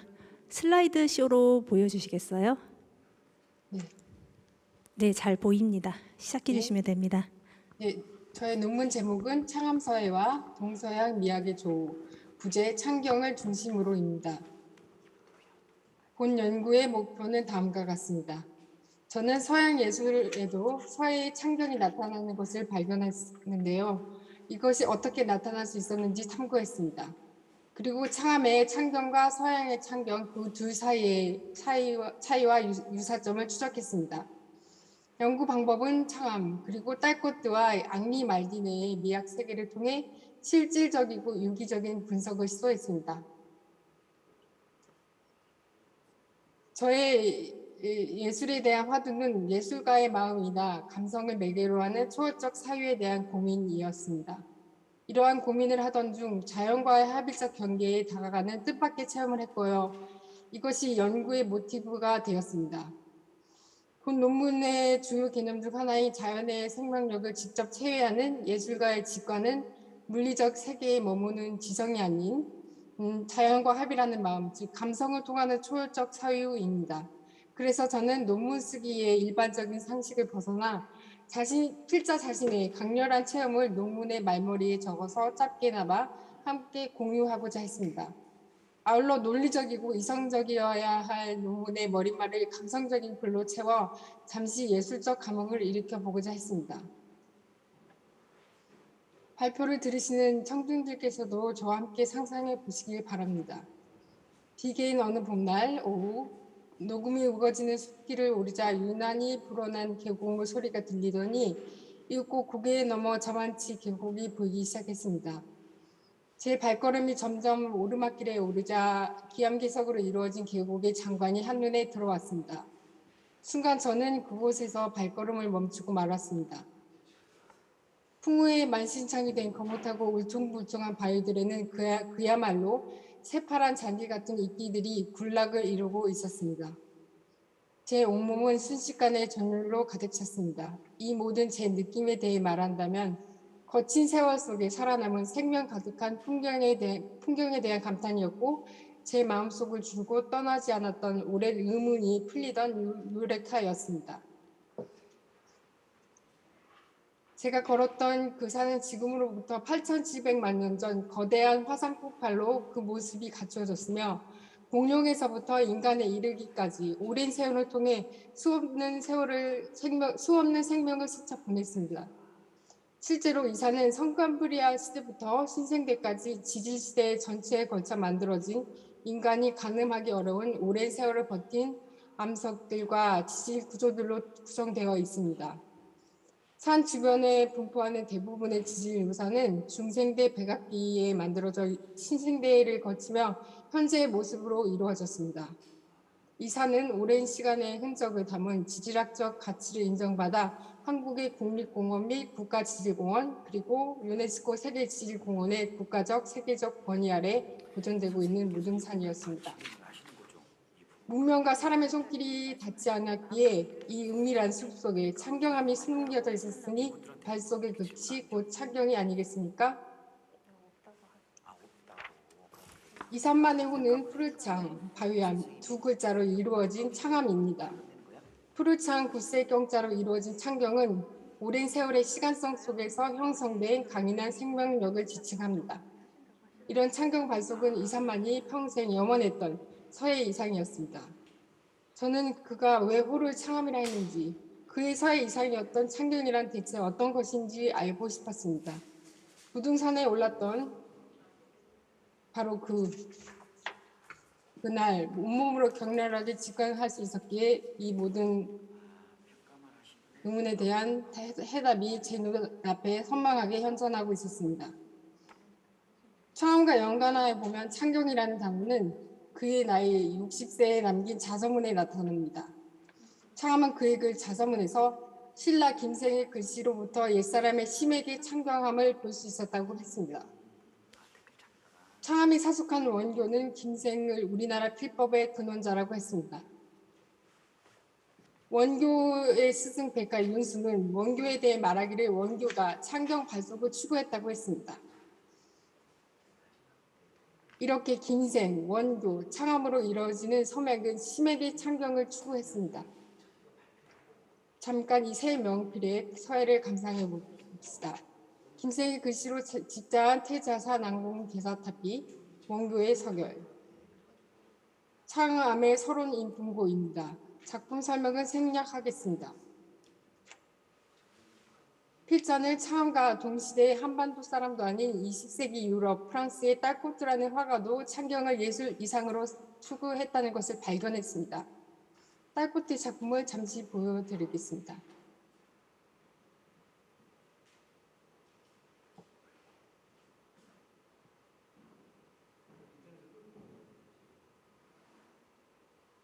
이렇듯 그의 다수 작품에는 서해적 선이 나타나는 추상화입니다. 딸코트는 프랑스의 현상학 미학자 앙리 말디네에 의해서 그 미학적 사유가 심도 있게 연구되었습니다. 필사는 딸코트를 서양에서 창경을 추구한 화가며 앙리 말디네는 동양의 창경을 서양의 창경으로 변신시킨 장본인이라고 말하고 싶습니다. 본 연구에서는 서양 예술의 동양의 서해적 창경이 어떻게 나타날 수 있었는지 창암의 창경과 서양의 창경 그 두 사이의 차이와 유사점 등을 실질적이고 유기적인 방법을 통해 추적해 보았습니다. 이것이 앙리 말디네의 저술입니다. 총 40개 중 5개가 딸코트에 대한 책이며 이 정도로 이제 말디네는 딸코트 연구의 권위자입니다. 딸코트 회화 기법은 기본적으로 수년에 걸쳐 겹겹이 덧칠하여 안료덩어리 자체인 단색 그림이거나 실제 사물의 외형을 짐작할 수 없는 단순한 선으로 이루어진 그림입니다.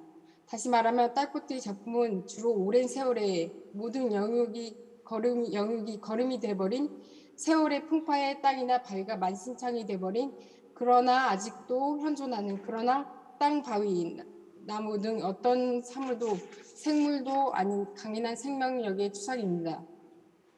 이 작품은 나무의 기름 물감을 사용한 딸코트의 작품으로 수년에 걸쳐 겹겹이 덧칠하여 안료덩어리 자체인 단색 그림의 예시입니다. 이 작품은 바위의 빛을 추상화한 작품으로 실제 사물의 외형을 짐작할 수 없는 단순한 선을 사용한 그림의 예시입니다. 이러한 작품을 그리는 딸꽃들을 연구한 앙리 말디네는 그의 논문인 리듬의 미학에서 회화에는 생명의 호흡, 골격, 즉 우주의 선이 있을 것을 언급했습니다. 이것은 또한 20세기 후반에 영향력 있는 서양 철학자 질 들레즈가 말하는 두 가지 원칙과 일치합니다. 이렇게 들레즈는 그의 저서 시네마 1에서 생명의 숨결, 골격, 우주의 선을 언급했습니다. 자세한 내용은 읽지 않겠습니다. 말디네는 이 두 가지 동양 회화의 원칙을 밝혔습니다. 바로 6세기 중국 사역의 율법이었습니다. 그것은 사역의 율법 중 첫 번째와 두 번째 원칙인 기운생동, 골법 용필을 소개한 것이었습니다. 또한 프랑스와 챙은 그의 저서 비운과 체험을 통해 사역의 회화 원칙을 소개했습니다. 사역가 들레즈, 말디네, 프랑스와 책의 이러한 만남은 서양의 현상학적 미학이 동양적 사유와 조화하는 순간입니다. 창암 딸꽃 등 이 두 예술가는 예술 행위 자체 이전에 자연에 대한 자연합일, 식물합일, 생명의 본질로서의 시간성, 불사의 생명력 등을 파악하는 철학적 사유를 선행했습니다. 이러한 사실은 철학과 예술이 왜 같은 영역이 될 수 있는가를 보여줍니다. 그러나 이러한 사유는 예술가 특유의 직관을 필요로 하며 특히 철학이 예술 작품으로 탄생하는 표현 과정은 오로지 예술가만이 실행할 수 있는 특수 영역입니다. 다음 인용문은 앙리 말디네가 화가 딸코트가 숲속에서 캔버스에 그림을 그리는 장면을 관찰한 것입니다. 일부만 읽겠습니다. 숲속의 화가를 상상해 봅시다. 그는 자신의 팔을 뻗습니다. 상황 자체를 묘사하고 그것을 재빨리 낚아채기 위해 그의 팔은 일련의 원을 그리는 움직임을 개괄적으로 그립니다. 원을 그리는 움직임은 점점 풍부해진과 동시에 움직임의 속박에서 해방됩니다. 그는 일종의 세계의 조직의 중심을 구성하고 자신의 몸체에 세계 및 그의 사유에 리듬의 골격을 부여하게 됩니다. 생략하고요. 마지막 줄. 이러한 호흡이 온전히 살아있는 딸꽃의 작품은 1947년부터 특히 1948년의 작품입니다.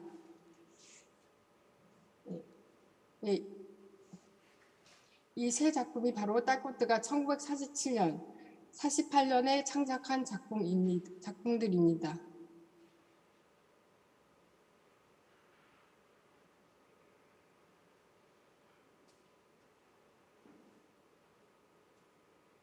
아까의 말디네의 글과 이 작품들은 예술가의 철학이 어떻게 예술작품으로 탄생하는지 아주 잘 보여줍니다. 이 딸코트 작품들의 공통 제목인 교목성은 이 뜻하는 바와 같이 나무의 겉모습이 아닌 나무의 생명, 리듬, 골격 등 본질을 포착하려 했습니다. 그러나 필자는 이들이 동양의 사역으로부터 배워 추구했던 골법 용필은 그저 노력에 그친 것으로 보았습니다. 딸코트는 유럽 현대 추상인 타시즘의 선도 그룹이었으며 그의 작품을 통한 타시즘의 시도는 동양 정신을 향한 접근으로 일관되었습니다. 실제 그의 시도는 타시즘 전체에 지대한 영향을 미쳤을 뿐만 아니라 그의 예술을 심도 있게 연구한 현상미학자 앙리 말디네를 통해 그 당시 프랑스를 비롯한 유럽의 미학을 동양 정신에 매료시켰습니다.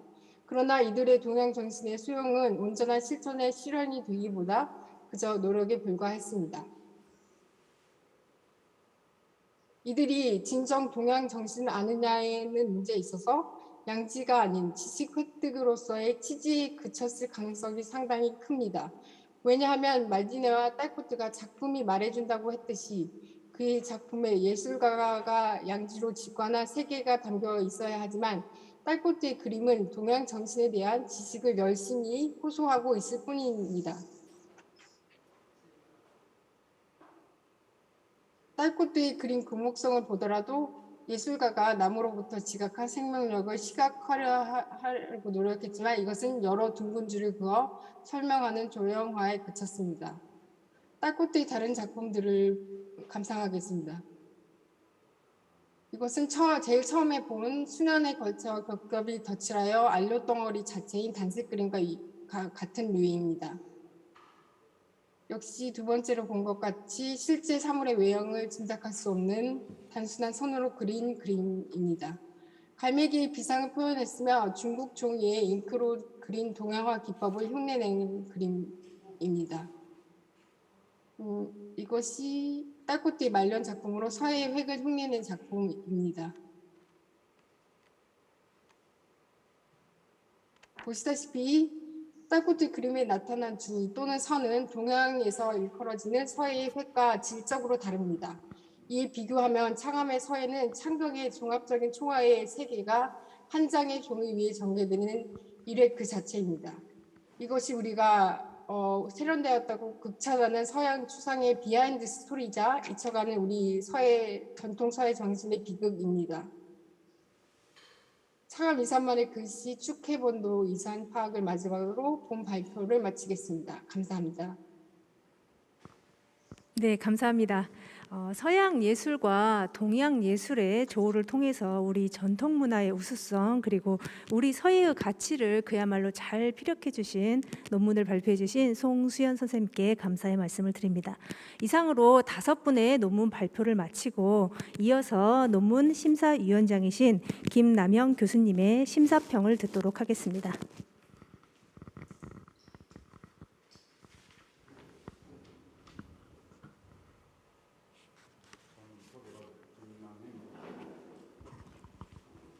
방금 소개받은 김남영입니다. 저 앉아서 하도록 하겠습니다.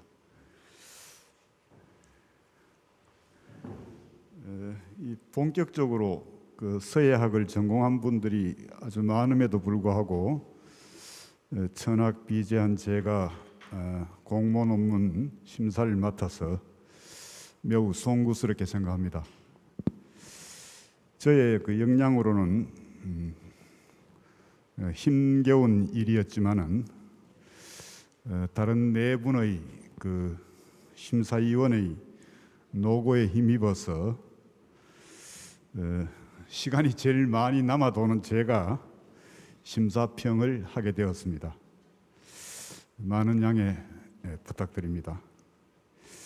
이번에 그 응모한 논문의 편수는 그 예상보다 많지 않았지만 그 영어로 된 논문도 있고 또 중국어로 된 논문도 있고 또 대단히 그 난해한 논문도 있어서 심사위원들이 많은 수고를 해주셨습니다. 뭐 저 같은 경우 그 영어로 된 논문을 그 보느라고 며칠씩 그 날을 보내기도 했습니다. 그 응모해 주신 모든 분들께 감사드리고 5명의 심사위원들의 의견을 수합 정리해서 말씀드리는 것으로 심사평에 가름하고자 합니다. 제가 조금 정리해 왔으니까 정리해 온 것을 읽으면서 아마 이 발표 순서하고는 조금 다를 수가 있습니다. 그래서 논문 제목과 작성자를 말씀드리고 평을 해보도록 하겠습니다. 그 첫 번째 그 송수현 선생의 창암서예와 동서양 미학의 조우 창경을 중심으로 하는 논문에 대해서 간략한 평을 말씀드리겠습니다. 이 논문은 그 창암 이산만의 서결에서 이상적 서예의 미적 특성으로 제시한 창경의 개념에 대한 분석적 접근을 토대로 해서 20세기 유럽 타시즘 계열의 작가 그 딸꽃의 작품과 미학자 앙리 말디네의 이론에서 이들이 추구한 그 심미 특성이 창경과 유사한 개념임을 논증하고, 이들이 도달한 예술 경계는 그럼에도 불구하고 창경에는 도달하지 못했고, 그다음 그 원인은 그의 작품에 보이는 그 선은 창암이 지목한 창경과는 차원이 다름을 논증하고 있습니다. 이 논문은 관련 자료를 아주 폭넓게 섭렵하고, 이 폭넓은 자료 섭렵을 근거로 해서 온당한 결론에 도달하고 있고, 그 다음에 기존의 어떤 서예 논문에서 진일보한 주제나 분석 방식에서 본격적인 서예 미학 연구의 경계에 들어선 것이 아닌가 하는 그런 평들을 하셨습니다. 특히 그 어떤 철학적인 본격적인 서예 미학의 어떤 현재 우리 서예학계 수준의 아주 상위에 속하는 그런 수준의 어떤 분석력을 보여주고 있다, 이렇게 평가되었습니다. 그러나 이 논문이 지금 발표 논문하고 조금 차이가 있습니다만은 응모 논문 그 자체에 대해서는 다음과 같은 지적도 있었습니다. 무슨 이야기인가 하니까 서론 부분의 그 서술 방식이 지나치게 감성적이다 하는 그런 지적이 있었고, 또 발표할 때는 그 도판을 많이 제시해 주셨는데 응모 논문에서는 논지를 뒷받침할 만한 그 도판의 어떤 제시가 조금 미흡하지 않았나 하는 그런 지적도 있었습니다. 그래서 아마 오늘 발표할 땐 조금 보완이 된 듯한 그런 느낌을 받았습니다. 간략하게 송수연 선생의 논문에 대한 5분 심사위원들의 평을 요약해서 말씀드렸습니다. 그다음 두 번째, 형계순 선생의 소전 손재형 이충무공 백파진 전첩비문의 조형 특징 연구라는 논문에 대한 심사위원들의 평을 말씀드리도록 하겠습니다. 우선 이 논문은 20세기를 대표할 만한 서예가 소전 손재형 선생이 국한문 혼용서체로 운필한 그 이충무공 백파진 전첩비 서체의 어떤 조형적 특징을 검토하고, 이를 근거로 해서 소전 선생 서풍의 창의성, 특히 한글과 한문의 어떤 조화, 그리고 미적 특성에 대해서 논증한 논문입니다. 이 논문은 소전 선생의 한글 서체 형성과 변청 과정, 독창성 등을 조명하였다는 점에서 높이 평가할 만합니다. 특히 도판을 활용한 비교 분석 등으로 소전 글씨의 어떤 특징을 잘 드러내고 있습니다. 그러나 심사위원 중 몇 분은 이 논문이 논리적인 어떤 정합성이 부족하다 하는 그런 평가가 있었고, 그 다음에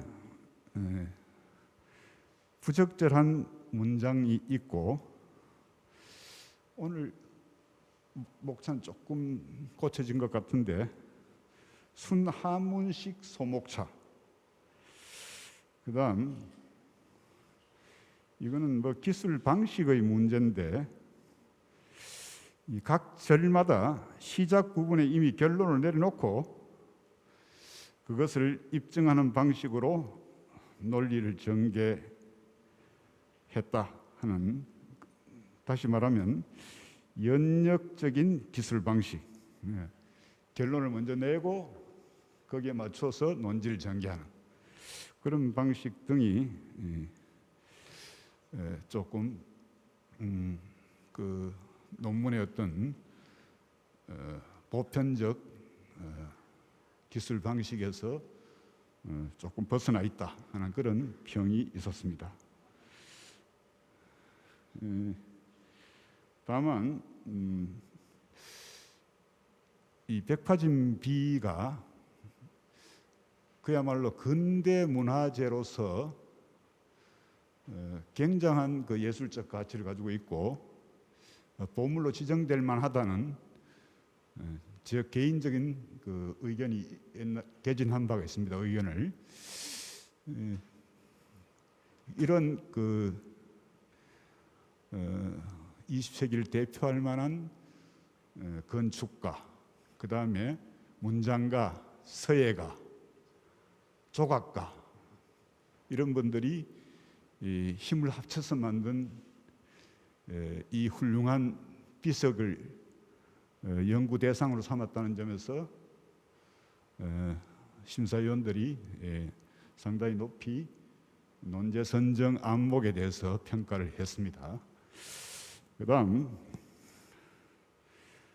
중국인인 것 같은데 왕안암 선생의 뭐 번역을 하면 한국 서단의 안진경 비첩 도입과 수용 양상 분석하는 그런 논문에 대해서 심사위원들의 평을 말씀드리겠습니다. 이 논문은 안진경체가 우리나라에 수용, 전파된 과정을 추적하고 17세기 이후 박세당, 박태유 부자를 위시한 반남박씨 가문을 중심으로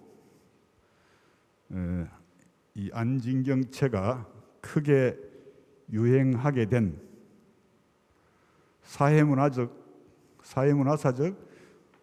배경을 검토하고 관련 금속 유적과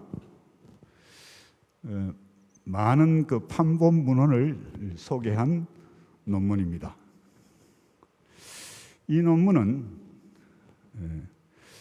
관련 문헌을 아주 폭넓게 섭렵하여서 그걸 요령 있게 정리하고 또 설득력 있게 논지를 서술해 나가고 있습니다만은 몇 가지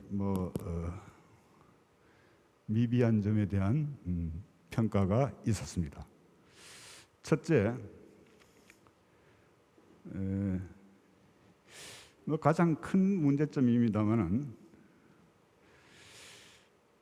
일정한 그 중국의 서풍을 우리나라에서 수용할 때 수용 주체, 다시 말하면 그 서풍을 받아들이는 우리나라 서예가 혹은 선비 일반 학자들이 어떤 신미의식, 여기에 대한 언급이 없지는 않았습니다. 이 논문에서는 우리나라 선비들이 안진경의 충의정신, 충절을 높이 평가해서 안진경체를 갖다가 호상하게 된 것이 아니겠는가. 다시 말하면 그 서여기인이라는 그런 시각으로 안진경의 서풍을 받아들였다, 이런 설명이 있긴 했습니다만은 그것은 뭐 정신사적인 측면이지 안진경 서풍이 가지고 있는 미적 특성에 관한 언급은 아니거든요. 그렇다면 우리나라 안진경 서풍을 수용한 작가들이나 뭐 일반 선비들이 받아들일 때 어떤 의식이 작용해서 그로 인해서 안진경의 서풍의 어떤 조형 질서가 어떠한 양상으로 변모하였는가에 대한 탐구는 결의되어 있습니다. 그 다음에 약간의 문제점인데, 이 논지 전개 방식, 다시 말하면 서술 방식이 지나치게 개설적이다. 그러니까 교과서적인 그런 서술을 하고 있다 하는 그런 점이 지적되었습니다. 그 다음 네 번째, 박재복 선생의 검여유희강의 인장에 대한 연대 고증 및 성향 분석, 이런 논문에 대한 심사위원들의 평입니다. 이 논문은 검여유희강 선생의 인장을 본인이 새긴 것과 지인이 새겨준 것으로 분류해서 그 제작 연대와 서각 풍에 대하여 언급하고, 검여의 각 풍을 전후 두 시기로 나누어 각 시기의 특성을 분석한 논고입니다. 그동안 우리 서예학계에서 검여 선생의 서하 작품 연구에 치중되어 있었는데, 이번에 이 논고를 계기로 해서 인장에까지 그 연구 영역을 확대하였다는 점과, 그 다음에 검여 선생의 작품에 사용된 그 인장을 한눈에 살필 수 있다는 점에서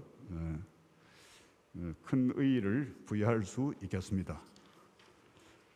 다만 이 논문이 그 사실에 대한 조사와 고증 위주의 논문임에도 불구하고 고증의 치밀성이 부족하다라는 지적이 있었습니다.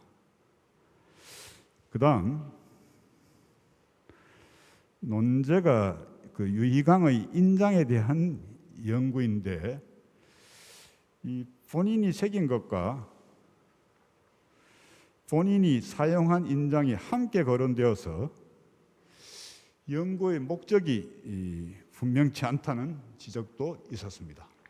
이 무슨 말인가 하니까, 유희강의 인장 이렇게 제목을 다니까 유희강이 새긴 인장인지 유희강이 소유하고 있는 인장인지 이가 분명치 않고, 또 유희강이 새긴 인장일 경우에 각풍에 대한 연구나 그 서예 미학적인 측면에서 그 과거의 어떤 미적 특성 이런 데 대한 연구가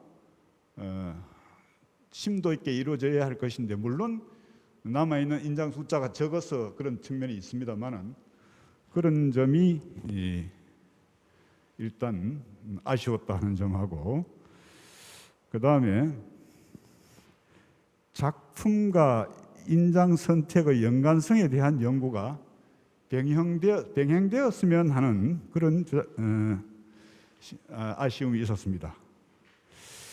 작품 구상과 그 다음에 거기에 찍을 인장 선택은 필연적인 연관성이 있을 터인데 거기에 대한 분석적인 그 연구가 없었다 하는 그런 아쉬움을 말씀하신 심사위원도 있었습니다.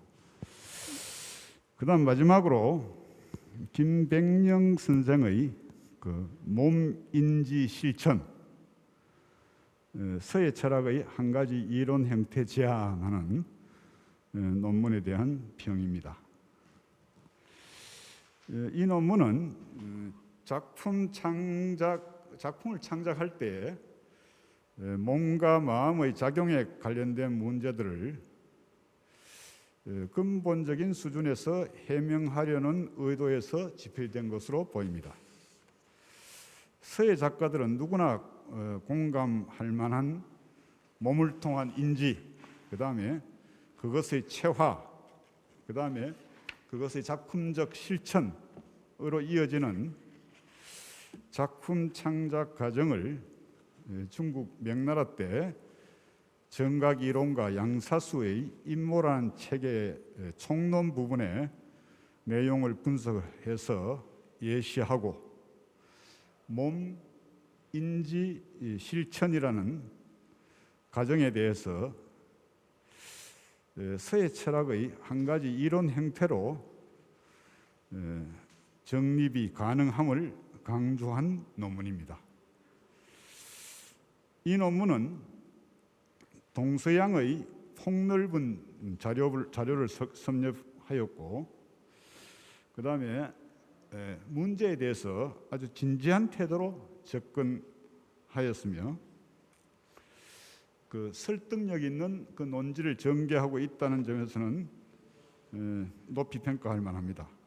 그러나 지나치게 이 지리한 원자료 인용, 그 다음에 난해한 아주 어려운 개념어를 지나치게 많이 쓰고 있다는 점, 그 다음에 동일한 내용을 반복적으로 기술하고 있다는 점, 그래서 논지를 이해하는 데 오히려 방해가 되고 있다, 이런 지적이 있었습니다.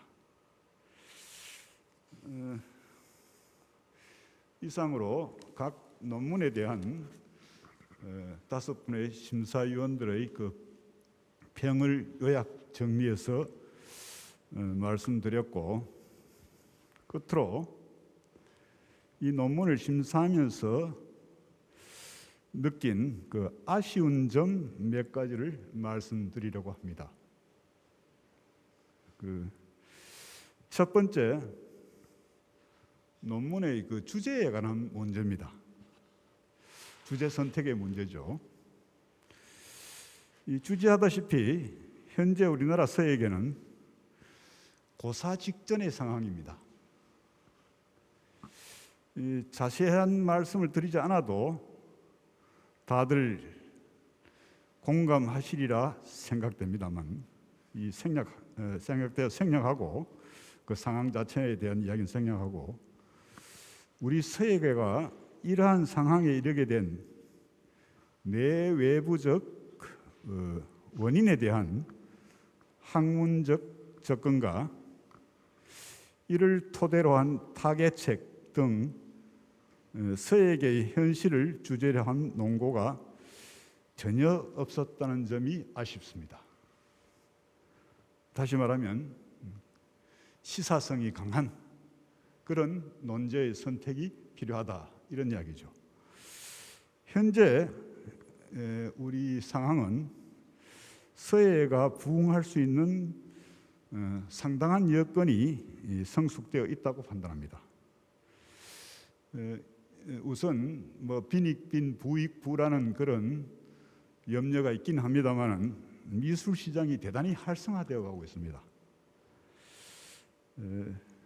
그리고 이 코로나 팬데믹으로 인한 단체 활동의 그 제한은 가장 인문적이면서 저는 논문으로도 논증을 했습니다만은 조형예술의 어떤 최정점에 자리하고 있는 서예야말로 국제적인 어떤 경쟁력이 있는 예술 장르일 뿐만 아니라 이 자기 수양, 그다음 정서적 자아 성취 등 교양인이 선택할 수 있는 그런 요소들을 많이 가지고 있는 것으로 판단됩니다. 이런 문제들에 대한 심도 있는 논의가 필요하다고 생각됩니다. 그다음 두 번째, 논지 전개 방식의 문제입니다.